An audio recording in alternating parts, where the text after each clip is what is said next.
pessoal, estamos aqui mais uma vez no Papo ao Cubo, direto do Casa Cor 2023, no espaço de João e Sofia, que hoje eu tenho o prazer de tê-los aqui, porém com um convidado que eu vou precisar ler o currículo dele. Eu sou Carol Schmidt, host oficial do podcast, e tenho o prazer de ter ao meu lado Fabiano Ravaglia, arquiteto da FPR Studio, especialização em bem-estar em Bolonha, pós-graduado em neuroarquitetura. Senhoras e senhores, Fabiano.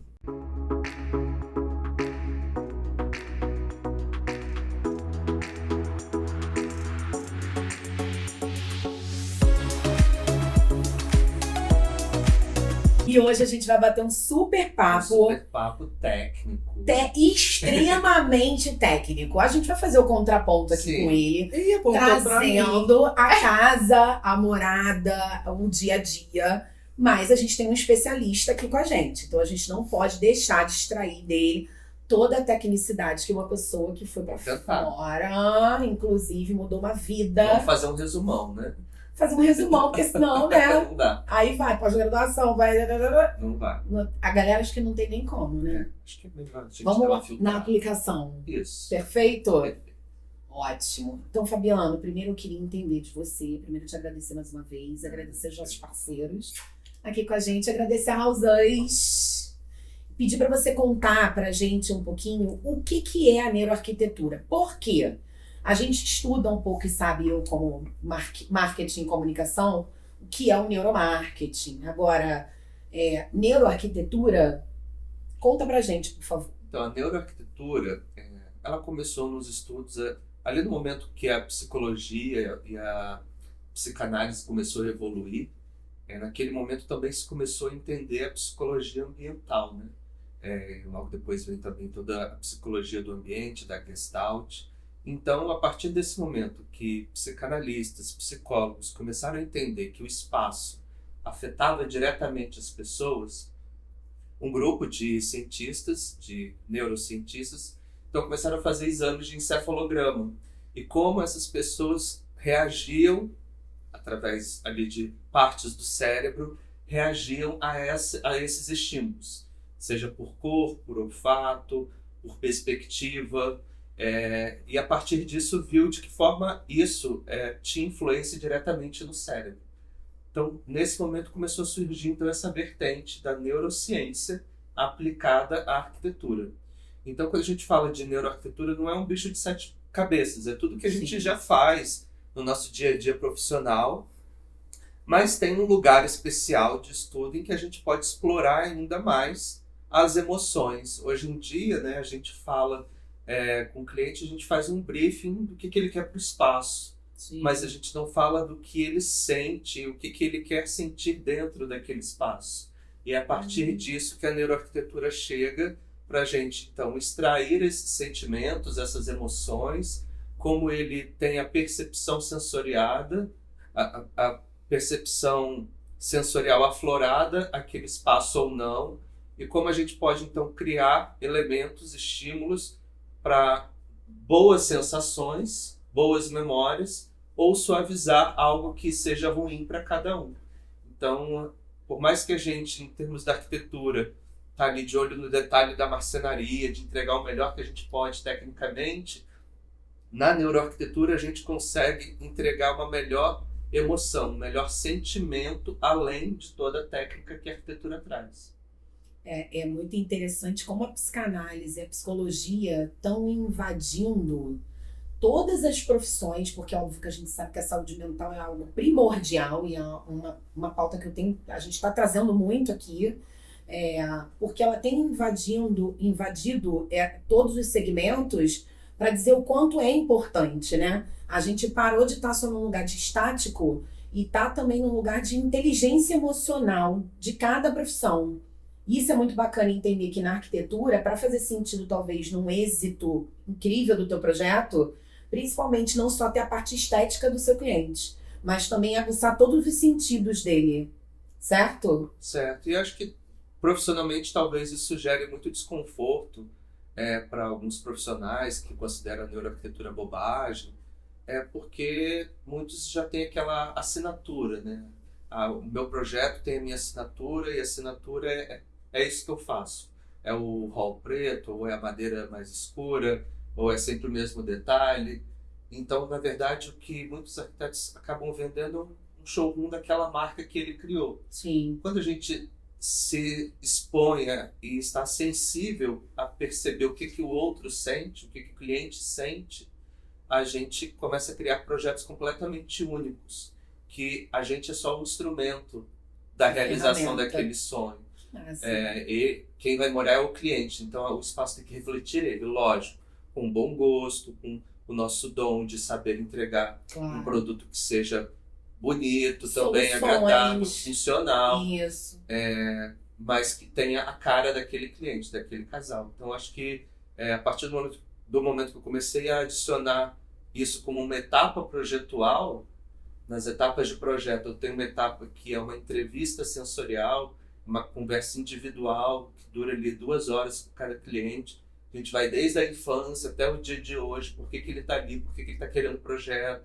Então eu consigo extrair emoções, os sentimentos, memórias de infância, memórias de viagem, memórias de casamento, coisas e elementos que podem aparecer no projeto depois. Eu ia comentar isso, inclusive, que hoje, né, a gente vê os projetos trazendo muito mais essas memórias afetivas, né, mantendo os móveis ali de família, assim, objetos, né, de viagem, porque de fato a casa tem que ali trazer aquela história, né, você olhar e ter uma lembrança, né, eu normalmente falo que a casa, para todos os cantos que você olha, tem que trazer uma sensação gostosa. E eu acho que é exatamente isso. Antigamente era assim, vamos fazer um projeto, quebra tudo, tira tudo que tem aqui e vamos fazer tudo do zero, né? E eu acho que tá mudando muito isso, né? De um tempo pra cá, acho que justamente por causa e assim, não é, Sofia, algo novo, né? Assim, Sim. botar uma mesa numa madeira restaurada, um móvel que seja de antiquário num projeto, não é algo novo. Sim. Mas a gente acaba dando nomes dentro do design biofílico. Isso se chama marcas do tempo. É uma das estratégias projetuais do design biofílico, é trazer as marcas do tempo, aceitar o tempo de cada peça. Então, são coisas que a gente já faz, mas assim, quando a gente começa a juntar essas pecinhas, a gente entrega então esse bem-estar, esse conforto e essa memória, que é uma memória afetiva. Que aquele arranhão não tem problema, Exato. né? E interessante, você puxou uma coisa que tá na nossa pauta pra gente conversar, mas então talvez eu dê uma pulada no tempo da pergunta. Design biofílico. O design biofílico, eu tô aqui como a curiosa, leiga no assunto, entrevistando um profissional para dar luz e palco a esses assuntos. E aí, nesse lugar, eu me pergunto, a biofilia tem falado muito sobre somente a natureza dentro da casa. Agora você está trazendo um viés novo. Não, a natureza dentro da casa é um dos princípios da biofilia. Quando a gente fala biofilia, né, o design biofílico, é estar em contato com a natureza, seja ela natural ou artificial. O estar em contato com a natureza nos leva, na nossa memória ancestral, a caverna, ao nosso tempo ali, da nossa era pré-histórica, não nossa.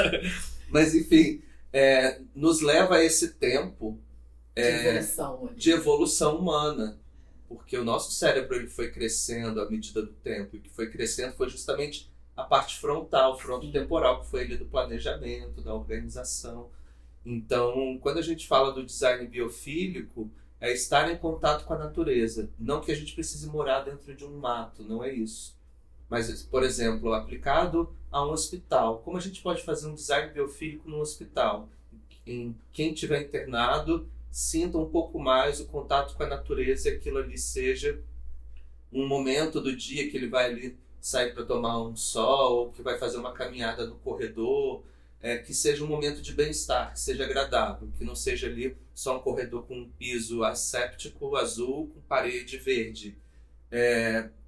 O verde da parede talvez esteja até um pouquinho certo, mas a gente poder colocar elementos que remetam à natureza. Então é o toque da madeira, a cor da madeira, a luz natural que invade o espaço, Então, por isso que hoje em dia a gente acaba vendo muito shopping, hospital, com grandes áreas verdes no centro, Verdade. para que essa luz natural entre, para que tenha uma vegetação, que as pessoas percebam a passagem do dia para a noite, porque isso é o nosso relógio biológico. Então, interromper isso, como era antigamente, né? Os shoppings todos enclausurados, sem janela. Já ninguém quer ficar no espaço claustrofóbico. Eles querem ter esse contato do ar livre, da luz, das texturas naturais. Então, quando a gente fala em design biofílico, a gente também está falando de tecido, de carpete, de lã, a gente está falando da madeira, a gente está falando da luz que pode ser dimerizada e ficar num tom amarelo, quase como uma cor de vela, que também nos leva ao nosso tempo de ancestralidade. Então, o design biofílico é tudo isso, não é só estar envolto de verde, Sim. de planta. Sim. Pois é, e como a arquitetura realmente trouxe essa mudança, né? Você estava comentando, eu lembrei do shopping. Como os shoppings mudaram completamente a arquitetura. Como isso vai contra o que o marketing prega, né? Que eles querem exatamente que você se isole, que perca a noção completa se é dia, se é noite, e fique porque antigamente enclausurado. você entrava no shopping de dia e saía e, meu Deus, tá noite, né? Era isso. Mas você sabe que eu acho que o marketing ele tá muito ligado a comportamento também. E vai mudando. E aí o marketing tem por obrigação acompanhar o comportamento, né? E cada dia que passa a gente também entendeu o quanto é o comportamento dos nichos.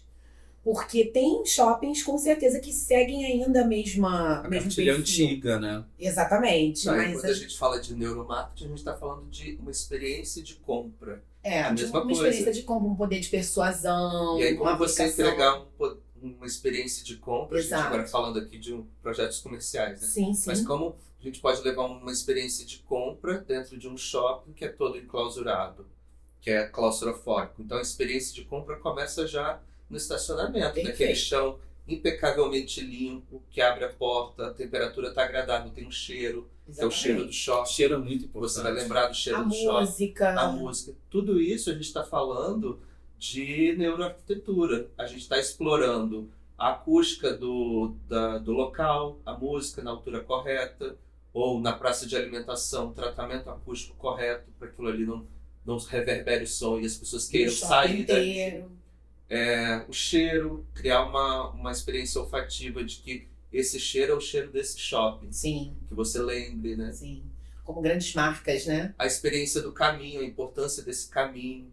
Nunca ele vai ser completamente reto, ele vai ser sinuoso para que você percorra com o tempo, olhe com o tempo as suas vitrines. Até a temperatura mesmo. É a né? temperatura. E esse contato da luz natural, porque o shopping agora, ele quer que você fique ali dentro, mas com prazer, com bem-estar, que seja uma tarde agradável. Que tem uma solução, inclusive, dentro do shopping. Os shoppings cada vez mais também querem que você tenha uma solução total, que você fique mais tempo por uma questão de bem-estar, por uma questão de estar se sentindo bem ali. E quando você vê, nossa, estou há horas. E quando a gente aplica isso, por exemplo, a projetos residenciais, é muito parecido. As estratégias são as mesmas.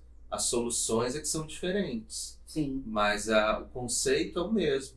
Por exemplo, quando a gente está falando de bem-estar numa sala,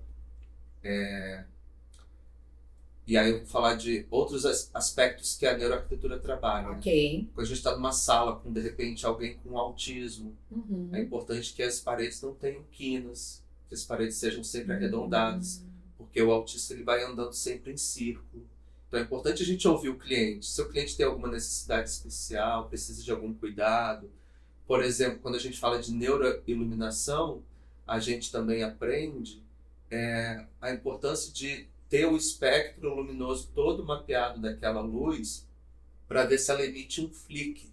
Sabe quando você grava o celular e aí quando você vai ver a imagem está piscando? Sim. É uma frequência de onda da luz que a gente acaba não vendo, mas que no caso a câmera capta.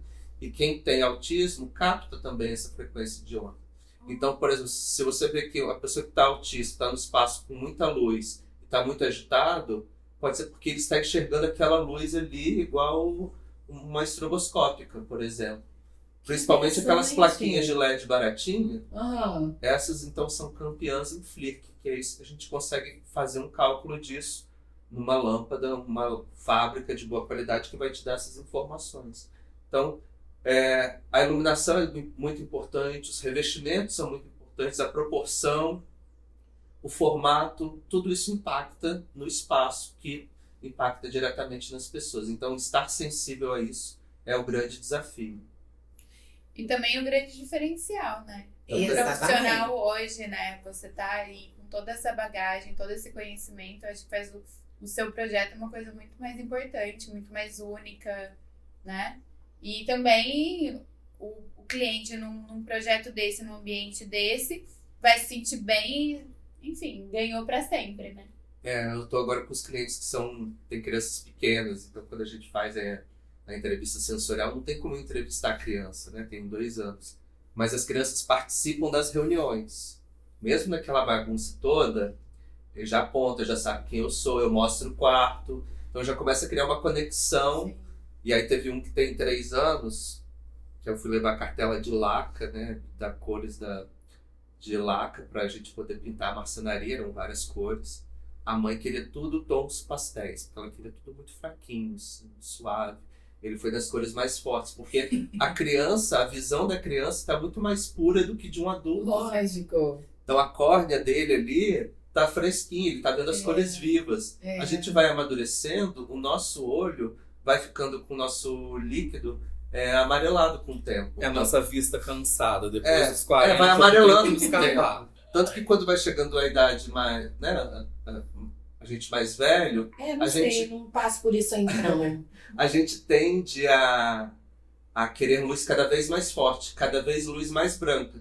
Pode observar isso um pouco nos idosos. As pessoas mais velhas gostam. Os idosos gostam. Do lugar bem claro, né? Bem claro e bem branco, porque o olho dele já tá Já com vai uma tá camada com o amarelada. filtro, né? Já tá com o filtro Então ele amarelo. já percebe menos a cor e precisa de mais luz, principalmente a branca, que ele deve enxergar ali mais amareladinho. E tudo isso fez parte da sua trajetória de estudo focado para isso. Sim, assim, eu fiz arquitetura aqui na UF, em Niterói. Uma parte eu fiz na Faculdade do Porto.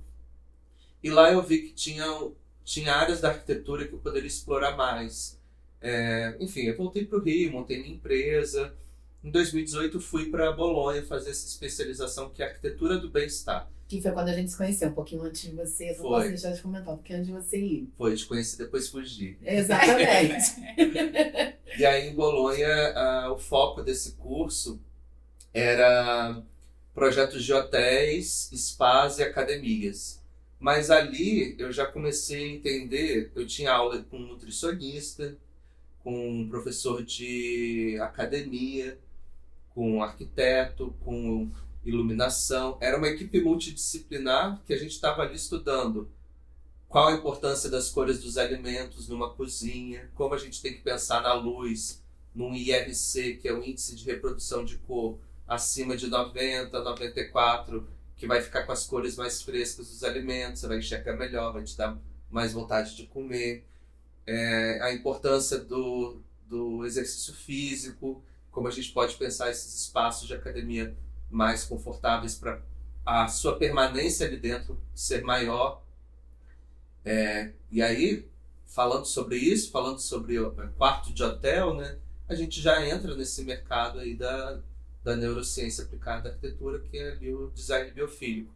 E aí começou a pandemia, eu moro sozinho, fiquei trancado em casa, eu e os montes de projetos e videochamadas e tudo mais. Eu achei que cabia mais uma videochamada aos sábados e domingos, então resolvi fazer uma pós-graduação em neuroarquitetura durante ali aqueles meses que a gente ficou trancado. Foi ali que eu comecei. Já no Rio, de volta. Já Onde no Rio você de volta. fez? Eu fiz no IPOG.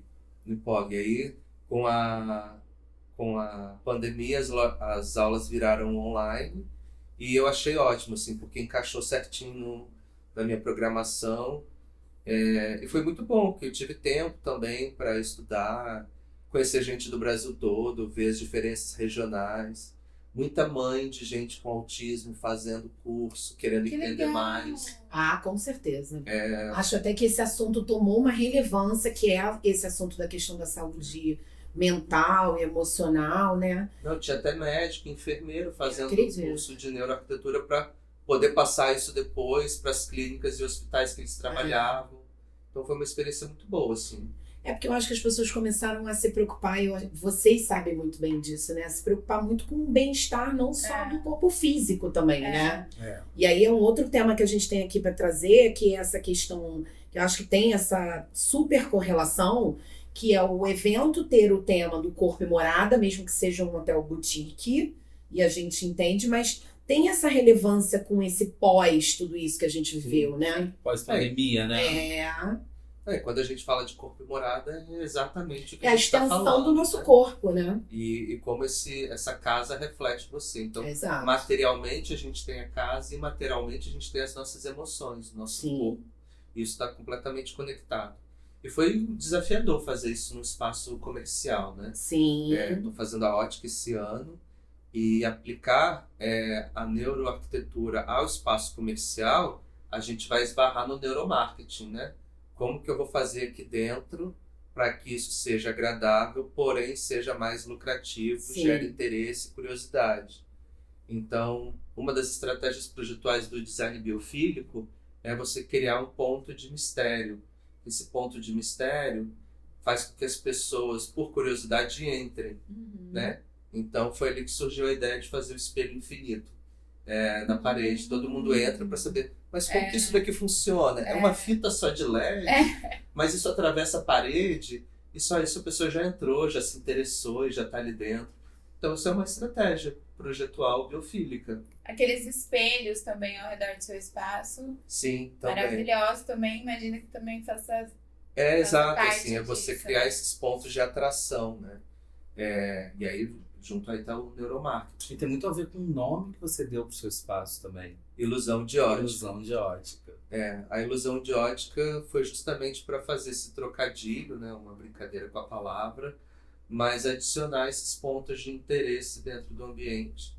E junto a isso, misturar diversas texturas, em que alguém vai se identificar por alguma coisa. Sim. Seja o granilite, que é um concreto, seja o carrara polido, o granito escovado, o toque da madeira preta ebanizada. A arquitetura está muito próxima à sinestesia, né? Exato. E aí a gente está explorando exatamente esse tato. E junto também a audição, que é o som dos passarinhos em volta. Sim. Tem A fonte, o lago. Tem o lago embaixo, tem o bambuzal que fica um bambu batendo no outro, fazendo som. Maravilhoso. Eu sou muito apaixonada por esse bambuzal. Então é uma loja completamente sinestésica, vamos chamar assim. Não, e você conseguiu, porque tá uma graça. Eu adoro. Sempre Também. fico ali conversando, batendo papo. Você sabe disso. Tem aquele espaço ali fora também, que é super convidativo. aconchegante. Um ponto de espera ali. Não, a ideia era fazer, não. Você conseguiu. É. Você pensou e executou e funcionou, né? Mas assim, isso são coisas que a gente não para escrever. Vou montar uma estratégia aqui biofílica. Não, isso vai acontecendo naturalmente. A gente pode dar nomes, né? Disso, estratégias diretas, indiretas. A gente pode nomear todas elas. Mas isso é algo natural, que vem da nossa criação mesmo, do que a gente sente, do que os fornecedores também têm lançado no mercado de olho nessas sentimento tendências do sentimento. Do aconchego. Então o mercado está sensível a isso e a gente está aberto a explorar isso. Então acho que tudo se casa muito bem. Muito bem. Eu acho que são dois assuntos aí que a gente, pulando, aproveitando esse gancho que você está falando, que é uma questão interessante, acho que para muita gente, de uma fatia de comportamento do mercado, que é a questão do emocional, que está muito em voga, está muito em pauta, e a gente também tem a tecnologia. Eu acho que são dois caminhos que vêm crescendo velozmente, né? Cada dia que passa, a gente vê uma mudança, a gente vê uma necessidade de evolução, a gente vê que as pessoas estão mais atentas a ouvir, a prestar atenção, a dar realmente palco para isso, né? A dar atenção, escuta ativa, não é escuta ativa a esses dois assuntos, né? Eu acho que a partir do momento que a tecnologia avança muito e torna tudo muito automatizado, a gente, enquanto arquiteto, tem que estar cada vez mais humanizado. Perfeito. E ganha tempo para, inclusive, fazer mais isso, né? Porque A partir do momento que os softwares te oferecem ali tecnologias de otimização de tempo, então você usa o seu tempo para ouvir melhor seu cliente, né? Se doa um pouco ali para escutar, porque isso a inteligência artificial não vai fazer. Exato. Ela vai te dar, você fala, eu quero uma casa, 60 metros quadrados, uma sala, 60 metros, Exato. estilo tal, tem várias IAs que vão te que já entregar. fazem isso. Perfeito. Então qualquer um pode fazer na internet. Sim. Mas eu acho assim, também tocando nesse assunto, que por mais que o cliente fale o que ele quer, porque a gente sabe, o cliente chega com 200 milhões de referências e ele não sabe o que ele quer, né? A gente tem que ir extraindo. Então, Não sabe mesmo. ele jogar isso para uma inteligência artificial não vai funcionar ali na prática, eu acho, de fato. Porque pra gente já é difícil tentar extrair o que ele quer, né? Acho que o cliente ele já vem hoje em dia tão moldado, né? Hoje em dia um dos principais pontos de captação é via Instagram. Né? Os clientes entram em contato via Instagram para solicitar um orçamento. Mas você tem que ter ciência que ele está falando isso com você e com mais 10 que ele mandou mensagem. E ele tá vendo, ele segue mais uns 200 perfis de decoração. E Pinterest. E ele tem a pastinha de salvo dele com 5 passos. Um é sobre decoração, outro é sobre porta, outro é sobre detalhe. O cliente está informado de tudo. Então ele vai chegar com esse pacote pronto. Eu quero essa casa aqui, eu quero isso. Mas é a casa da tendência, não é a casa do morar que reflete exatamente ele. Ele acha Talvez bonito, até reflita. mas não necessariamente eu penso que ele tá com a alma dele naquilo só ali. um ponto de partida. É só, não é? Só. Acho que esse ponto de partida ele já vem hoje já muito filtrado. Exato. E lógico, Mas, Fabiano, sempre, eu falo sempre isso aqui, né? As pessoas já não aguentam mais. Que hoje é o Pinterest, ontem eram revistas. É Pois verdade, Sempre- recorte de sempre revista. tivemos Sempre referências. tivemos, É porque eu acho que agora tá mais fácil. Tem um acesso mais longo, né? Então a gente Mais tem acesso rápido, eu também, diria. como que evoluiu rápido? Você falou isso, agora eu lembrei. A primeira casa que eu fiz foi em 2012.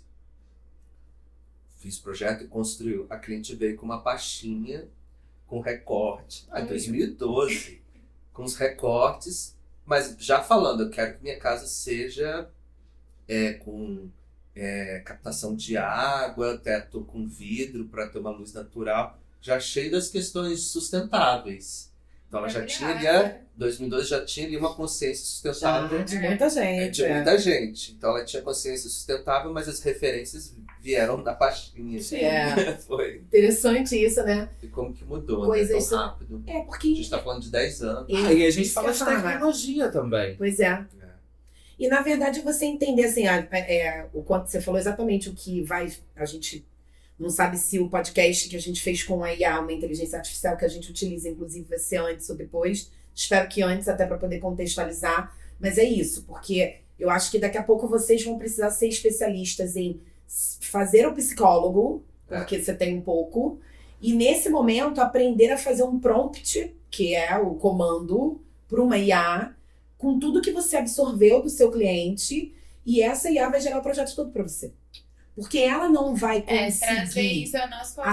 Exatamente. Eu acho que quem entende que pode utilizar isso a favor mais rápido Quem não ficar não resistente. sofre tanto, né? Não ter essa Mas eu resistência. sou meio conservador. Eu fico pensando, por que eu preciso criar um prompt, se não meu próprio cérebro para fazer essa filtragem? Gostei. É uma metodologia. Sabe? Acho que tem é uma casos e casos. Isso, é uma Se o cliente possibilidade. está te procurando para algo tão personalíssimo, Sim. por que eu vou Mas a IA criar faz um prompt? personalizado para você também. O que ela tá falando é o seguinte: a gente tem conhecimento suficiente para passar o comando, coisa que o leigo não vai ter nunca. Exatamente. Que se o seu cliente quiser fazer, ele não vai conseguir. Porque é você que vai extrair nesse brainstorm ali com ele, entendendo do que ele quer. Por mais que ele tente lá sozinho fazer, vai ter um resultado completamente diferente de você, que é um especialista e que está entendendo as minúcias do que ele realmente quer. Que é isso que a Sophie trouxe. Vocês têm muito papel de extrair dele. Sim. Então, ele não vai conseguir, talvez, falar dele. É. Você, como especialista, vai conseguir entender o que ele precisa. E aí levar esse comando, entendeu? Intermediar ali e fazer tudo funcionar. Né? Exato. É tudo muito, muito novo. Eu acho Mas a gente sabe que tudo também evolui muito rápido, né? e eu acho que nisso a neuroarquitetura está evoluindo muito também. É isso aí. Porque a partir do momento que você consegue, por exemplo, apresentar para o cliente um projeto com realidade aumentada. Sim. E, por exemplo, ao mesmo tempo você medir os batimentos cardíacos dele. Ver os estímulos, né? Só ali você já consegue pegar os estímulos cardíacos daquele ambiente. No momento em que ele virou e viu a varanda, se isso aumentou a frequência cardíaca ou não. Simples, óculos e um reloginho. Que máximo. Imagina isso com a tecnologia de imagem Potencializada. também, né? Com os encefalogramas cada vez mais sensíveis a isso, a esses estímulos sensoriais, como isso também vai evoluir. Então, eu acredito na IA, mas eu ainda acho que somos completamente insubstituíveis. Total. Mas seremos sempre. Sempre. E aí eu quero trazer, que eu acho que a gente já falou um pouco, eu queria entender que você já trouxe a questão da importância de tudo isso para um espaço. Você trouxe uma questão muito bacana, né? Que é essa questão, inclusive, de uma criança com autismo, como você conseguir, eu acho que isso é uma particularidade muito interessante. Você também trouxe o que você estudou para você chegar nesse lugar. E aí eu queria entender também, você também explicou o que você aplicou aqui no seu espaço. E aí você trouxe pontos de elementos de design biofílico também. Esses elementos são os elementos que você aplicou no seu projeto. Então, no meu projeto, o que a gente tem ali de design biofílico, né? Vamos falar, a gente tem a madeira natural, que é o IP, tonalizado de preto no deck, mas ao mesmo tempo a gente tem a madeira que imita a madeira natural, que é um MDF, preto ebanizado. Então, apenas o preto ebanizado da estante, ela já me traz elementos visuais que a minha memória já reconhece como uma madeira, mesmo ela não sendo uma madeira de verdade. Então, só eu já tenho um estímulo, mas ainda então, por exemplo, madeira planta artificial também funciona. Funciona. Para a neuroarquitetura, para o design biofílico, a planta artificial funciona. Lógico que, enquanto arquiteto, acho que a gente tem que sempre priorizar o natural. E aí tem essa questão do tempo, né? É o fluxo natural da natureza. Você vai ver a folha nascer, você vai ver a flor sair, você vai ver a flor morrer, você vai ver a folha cair. E é importante você acompanhar esse ciclo, porque isso ajuda também a diminuir alguns hormônios, você vai estar menos ansioso a partir do momento que você consegue ver que na vida tudo se inicia e se acaba, e é o ciclo natural da vida. Isso tende a estar em volta de plantas naturais, é importante para você reduzir o seu grau de ansiedade. Mas a planta artificial, quando for necessária, para o nosso cérebro a informação é a mesma. Reconhecer a folha, o caule, estou na natureza.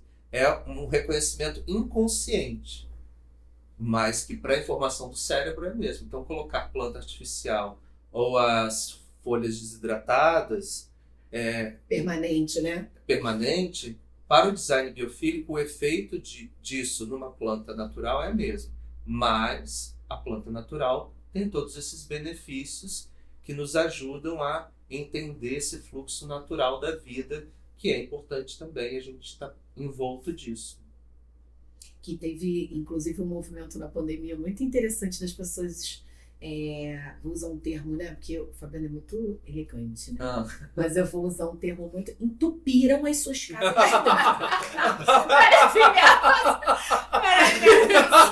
Entupiram as suas casas. Não, tem mais. Tem mais. Não dá pra não ter. Isso. A minha casa virou uma floresta. Não, então, aí a gente tem um amigo em comum, beijo, Marcelo, pra você. A gente tem um amigo em comum, cada filha nova que ele comprava, ele me mandava foto. Também me mandava. Pra você também, Será né? que a gente estava na mesma lista de transmissão? Aí, chegou uma hora que ele começou a falar assim, eu acho que você tem um problema, porque eu já tô claustrofóbica com essa foto. Eu ficava Marcelo Paz. Chega! Mas pra ele também foi muito Mas bacana. não foi só a planta. Também Mas teve ele foi um difusor, exemplo. Teve a onda do difusor. Gente, demais, né? Engraçado isso. Que eu já Fazer Mas o pão. vou fazer o pão. Eu acho que é tudo uma fuga, né? Tipo, deixa eu me entreter aqui, eu vou cuidar de planta, eu vou fazer um pão, eu vou, sei lá, pintar minha parede. Teve muito disso também, né? Teve. Do yourself. E aí, como é que tá isso agora, gente? Continuamos com essa mesma pegada das pessoas querendo uma florestinha em casa, ou a gente deu uma diminuída, Acho que naturalmente aumentou? diminui Como é que é? um pouco, né? Porque aí as pessoas começam a sair pra rua de novo.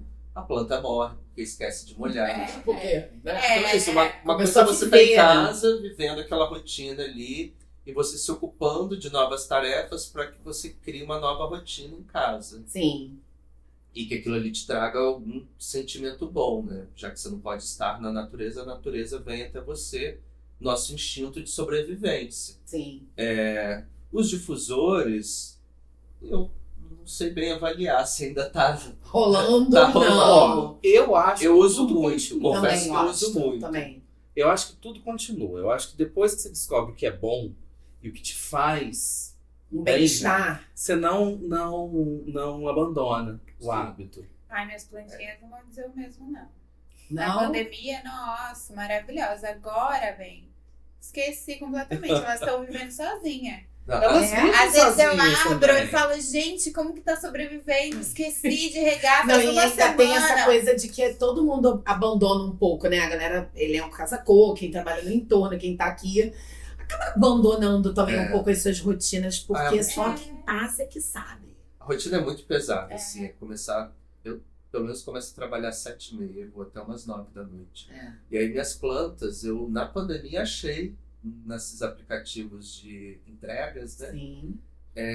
Vaso Auto-irrigável. auto-irrigável. Eu comprei uns 10. É o Mas não exagero. funciona. O seu funcionou? Porque o meu não funcionou eu comprei tem nada. o quê? Uns 2 anos, estão lá, inteiros. Mas é aquele que você bota a aguinha assim do ladinho e aí vai baixando Não, fica Pratinho, fica água, né? não, fica água Embaixo. embaixo. E pelo menos o meu que é grande, não comprei o vasinho, comprei a jardineira. Comprei 10 jardineiras. E elas ficam todas empilhadas, então forma aquela parede verde. Ai, que lindo. E aí eu Manda só, uma foto pra gente Manda. postar. e aí eu só coloco água uma vez na semana. Ai, que e aí ótimo. é aquele meu momento de sábado de manhã, abrir a janela, molhar as plantas, fazer um cafezinho devagar. Botar uma música. É o meu momento. Ai, Mas que tem delícia. planta que só pede água uma vez por semana. É só saber comprar. É, verdade. Aqui, um exemplo, ó. A câmera É. deve estar pegando. Super resistente. Super resistente, Nossa, mas também é uma muito de espada, água. né? Essa daqui É. é igual Chernobyl, essa daí. Se matar uma dessa é difícil.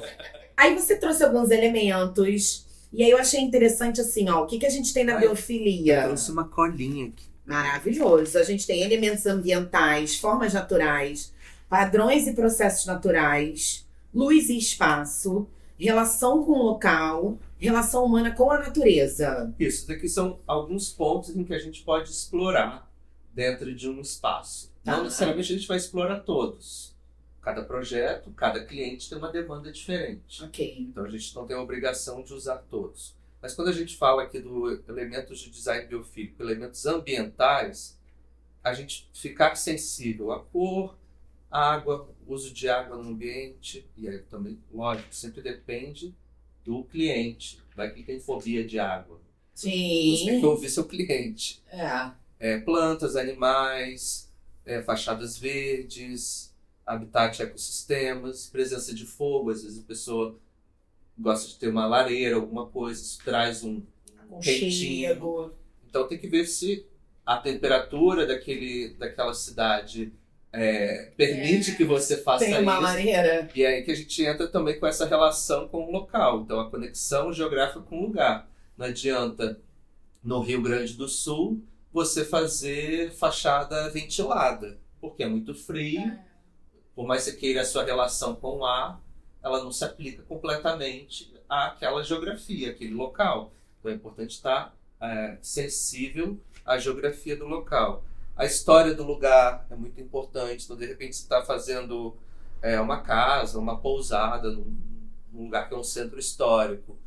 Envolver toda aquela história dentro do seu projeto para contar aquela história. Para contextualizar ali também no local. E uma das matérias do curso foi sobre storytelling, como também Olha! a gente pode contar histórias através dos projetos. Então, se tem algum elemento de fachada, você comprou uma casa muito antiga num leilão para reformar baratinho e fazer, explora o que tem de elemento histórico nessa casa, bote de repente em destaque, porque aquilo ali é a história do bairro, da cidade, né? É importante. Você vê como tem a correlação com o marketing, né? Storytelling nada mais é do que você criar uma história, uma contextualização, um texto com contexto, né? E você trazer realmente um fio, vamos chamar assim também, que é uma outra forma de explicar o que é um storytelling que eu gosto muito, que tem uma correlação até com uma série das tecelãs e tal, que você puxa um fio de um novelo. E aí esse fio ele tem um motivo. Isso, quando você puxa uma história e contextualiza ela, né? Quando a gente entra num processo criativo, também chamado aí no mercado de design thinking. Design thinking, as pessoas... Quando a gente entra nesse processo criativo do projeto e a gente monta a apresentação para o cliente, a gente nada mais está fazendo do que contar uma história daquele projeto. Perfeito. Então, se a gente conta essa história alinhado a emoções, sentimentos, sensações, o cliente compra aquele seu projeto na hora, porque ele está ouvindo sobre ele, sobre a vida dele e materializado em um projeto. Então, uma das matérias é isso também, assim, como a gente vai contar essa história através das estratégias que a gente vai adicionar ao projeto. E aí, avançando um pouco mais, a gente tem também luz e espaço, a importância da luz natural. É mais uma estratégia ali da ótica. Quando a gente fala de ótica, a gente fala de lente, a importância de enxergar melhor, o côncavo, o convexo, as reflexões. Então a gente tem as esquadrias bem grandes, justamente para essa luz da manhã entrar nesse espaço. Então de manhã praticamente a gente não precisa ali de luz artificial, mesmo tendo um bambuzal que faz uma boa sombra. Mas entra aquela luz filtrada, com as folhas do bambu desenhadas no chão. Então, trazer esse elemento, eu estou criando uma sensação de bem-estar dentro desse espaço comercial, né? Também outro assunto aqui a gente pode falar sobre padrões e processos naturais. Então, quando a gente fala sobre padrões e processos naturais, é o que a gente já adiantou, sobre a idade, mudança e detonação do tempo. Aceitar aquela cristaleira da sua avó, que ficou de herança e você deixou largada, dá um trato nela, dá um novo uso para ela. Talvez ela não seja uma cristaleira, talvez ela seja uma estante de livro, ou talvez seja Mas e tem até agora, eu tô vendo muito, talvez pode até se chamar de modinha, mas sofá de couro, todo rasgado, do jeito que tá. Mentira. Juro. Ainda bem que eu ainda não fui empaquetada comigo. Bom, mas se acontecer, bem, saiba que está na moda. Saiba que isso, aceitar as marcas do tempo. É isso. Existe um trabalho chinês lindo. Tipo, lascou aqui um móvel seu. Eles evidenciam. Eles com sabe, a de ouro, né? Isso. Então, aí essa semana eu tava lendo sobre isso, porque foi um assunto, né? A gente, como comunicador, marketing, então a gente precisa estar um pouco antenado com tudo também, né? E aí veio uma história de que o povo chinês, eles, para criar, na época da guerra, as cerâmicas foram todas quebradas e tal. Foi por conta de um casamento bafônico que aconteceu por aí. E aí, essas pessoas deram luz a esse assunto, porque o que eles fizeram? Eles juntavam os pedaços das cerâmicas com ouro, ou com prata, ou com algum tipo de metal precioso. Tem um terceiro aí, que é um metal preto, que eu esqueci agora o nome. Mas se eu lembrar, a gente bota na legenda. E aí, que faz com que a peça, inclusive, fique infinitamente com mais valor do que antes. E eu achei essa história incrível. Porque é uma realidade. É você dar valor ao que não é porque é velho, é antigo. Imagina ele dar uma poltrona mole do Sérgio Rodrigues, com Imagina. aquele couro lá, já todo gasto. Imagina. Pra que você vai botar um tecido? Por quê, né? É estragar o conceito da peça. Conta a história da poltrona, né? Entendeu? E de quem viveu, quem usou, quem sabe? Não necessariamente também. Não Às tô vezes, falando que uma super forma concordo, de 100%. conservar aquilo É, renovar. exatamente. Acho que cada caso é um caso. É. Sim. Mas é porque hoje tá É. normal, né? Acho que Acho que tudo é normal hoje. é verdade, é isso. E aí, na pandemia, surgiu muito esse movimento do design escandinavo, né? Junto a isso também o design japonês. Tanto que surgiu todo um movimento no Pinterest de buscas em relação a isso. Depende. Ao contraste da cor, né? Então, um design escandinavo, tipo, tudo branco, e surge ali um móvel com uma cor bem extravagante. O japonês já é formas mais curvas, aceitar as marcas do tempo, a madeira mais desgastada. E aí surge então o Japend, que é esse movimento do slow design, que é você reduzir o seu consumo e reaproveitar peças de novas formas, aceitando as marcas do tempo. E aí isso foi ali o movimento ali da pandemia. Agora a gente está num movimento que eu escrevi mês passado para Veja, Rio, uma matéria sobre dopamina e decor. Que aí já é o contrário. A dopamina e decor é como você pode usar cores fortes, você mesmo fazer, para aquilo ali, através da cor, te gerar novas sensações. Barbiecore. Também, né? Então, aí, esse movimento justamente vem agora um pouco da Europa em relação a isso, já está também ganhando um pouco mais de força por aqui, o faça você mesmo, mas com cores muito vibrantes. Então, ainda também é um movimento, e a gente falando aqui de neuroarquitetura, como a cor, né, influencia espacialmente a nossa percepção. Aí entra a psicologia das cores, né? Que é um assunto maravilhoso. Também enorme para tratar. Enorme, que a gente podia marcar um próximo para falar Sim. sobre isso, sim. A gente chegou no nosso tempo. Já acabou. Muito rápido. Falei Ai, que não mas ia é porque doer. É uma delícia. Não é muito Foi bom? rapidinho, foi bom. É muito bom. Então Muito acertamos o assunto Com hoje. Vamos falar sobre cores também no próximo, No próximo, tá bom. tá? Tá. Gente, Vou eu quero preparar pra agradecer demais a presença deles aqui. Agradecer a Fabiana pela sua Obrigado, generosidade. isso. pelo É sempre seu bom tempo. compartilhar conhecimento. Ai, é Me muito chama bom, muito bom. E principalmente com pessoas que também estão com vontade de doá-los. Sim. E a gente sente isso, e isso é fundamental. Sempre que eu puder falar e ensinar o que eu aprendi, pra mim é sempre muito gratificante. Generoso. Obrigada, gente. Obrigada, Obrigado. Sophie. Obrigada. Obrigada, Amém. João. E adorei o espaço, lindo. Eba. Ganda. Agora me conta seu arroba, deixa seu arroba.